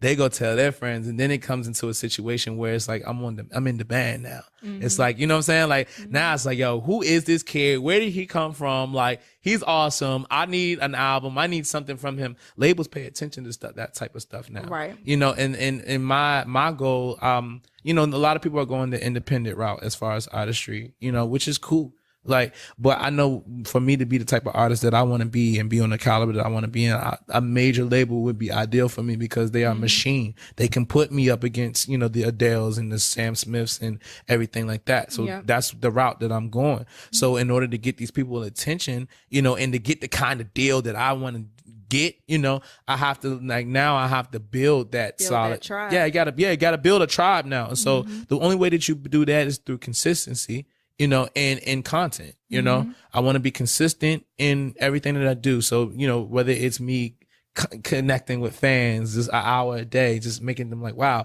or giving you the videos or the things that I'm doing, you know, day to day that keep you interested in me, or, you know, dropping the music that's like timeless music that's just like, wow, I can't go get this from anywhere else. I haven't heard this in forever. I've never heard anything like this. And then as far as the content, like giving you visuals, top quality visuals, it's just like, man, like he really put his, you know, heart into this, or giving you the interviews like the one that we're doing right now that gives you a different side of me that you wouldn't get out of the music or anywhere else for that matter, because nobody knows me enough to like even get this side out of me, you know, that makes people be like, man, this is a real guy. He's very transparent. He's just like, he's honest. Been through some stuff. He's been through some things, you know what I'm saying? So just literally putting everything that I have together into like a full-fledged package to make people be like, you know what? That's a legend right there. Yes. You know? Also, I'm glad you used the word legend. At the end of the episode, I'm going to put in the Legend in the Making song. Oh, wow. So people could be able to listen to it after we're done. But I just want to say thank you for love doing my you. podcast. Love you I know so we was on much. ABC 7 and you was on the You know what I'm saying? local radio station. You know You've what been I'm doing it. So to Yeah. do my little show, I I had to. appreciate you. I had to. I mean, whatever I look like going on all these things, and I can't even get on my own best friend's podcast. Right. That's exactly. crazy. 'Cause you know I would have told you to. Exactly. Exactly. Yes, but yeah, thank you so much for being on the show. Tell No problem. everybody where they can follow you at. You can follow me on all social media and platforms at Will Casanova DC. That's Will Casanova DC. And go to his SoundCloud at Will Casanova DC because Yep. we got some music on there. Some heat on there. I know we're going to play like the song at the end of this, but the songs on SoundCloud are awesome. Yep. So definitely check that out as well. So do you have any like parting words for anybody who is just going through a dream or pursuing a dream? They may have got knocked back a couple times. They may be fearful. Just any like parting advice. Lay aside your fear. Don't be afraid to do anything that's going to propel you in a forward motion. Don't be afraid to listen to yourself past what anybody else is telling you. Also, don't be so prideful to not listen to somebody when they're telling you something good, or to realize that, you know, hey, I made a wrong decision and you were right. Mm-hmm. You know, just be a good person, you know, understand whatever business that you're in, learn that business to all in, and just operate in faithfulness and in just believing that God doesn't want anything for you but to be, you know, great. You know what I'm saying? And if you realize all of those things and you do all of those things, your fear you won't even know it. Subconsciously will just fade away. You know? So don't be scared, man. Go out there and do it, dog. Okay. All right. Without further ado, to close off this episode, I'm going to play William Casanova's latest single. It's available this Friday on Spotify as well as Apple Music. This is Legend in the Making.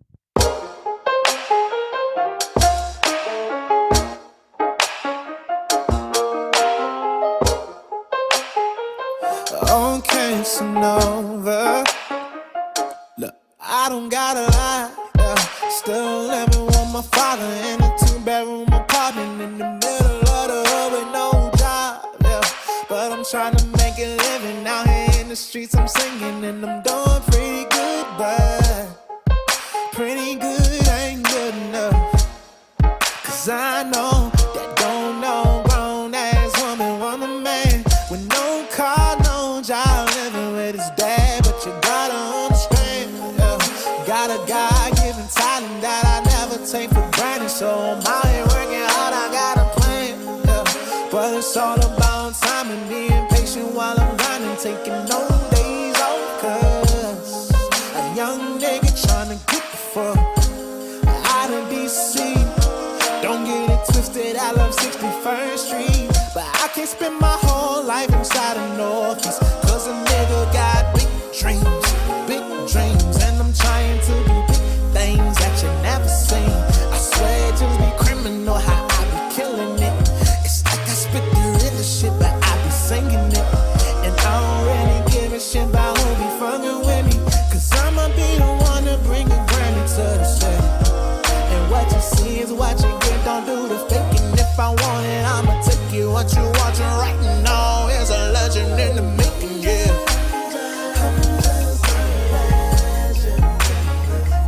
I'm a legend in the making, yeah. What you watching right now is a legend in the making, yeah.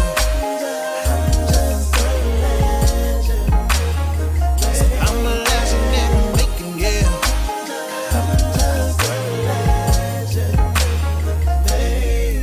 I remember Marvin Gaye, he used to sing to me. He had me feeling like a singer was the thing to be. My daddy taught me all my scales and my harmonies. I wonder if he ever knew that he was raising up a beast. 'Cause nobody's ever did it how I do it on these beats. I come in the studio, I fuck it up and then I leave. All these songs that I be making, swear the shit just isn't cheap. But I do it for the love and give this shit to y'all for free. Now I ain't Chris Brown, no I ain't Tyrese. I don't know how to dance and I don't got the best physique. I'm just a handsome chubby ass nigga that can sing. And I always keep it real, 'cause that's all I know how to be. I don't make the music that's gonna make you turn up with your friends, but I make the music that's gonna make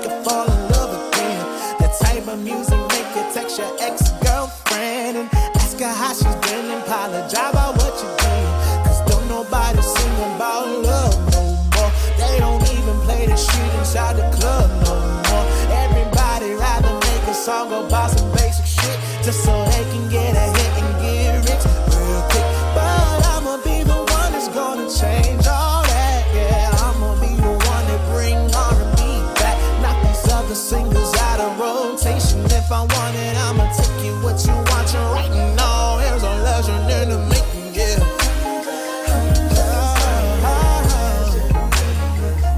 I'm a legend in the making, yeah. What you watching right now? Here's a legend in the making, yeah.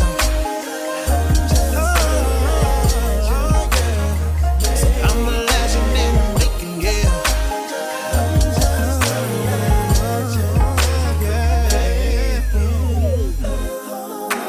I've had a dream since I was 9 years old, singing songs to the world that came from my soul, but oftentimes I find that dream is so hard to hold, cause life always tries to find a way to switch your goals up, but through it all, I kept faith in my little old dream, knowing God will always provide what was meant for me. And I pray every night before I fall asleep that I become the legend that I knew that I'll always be.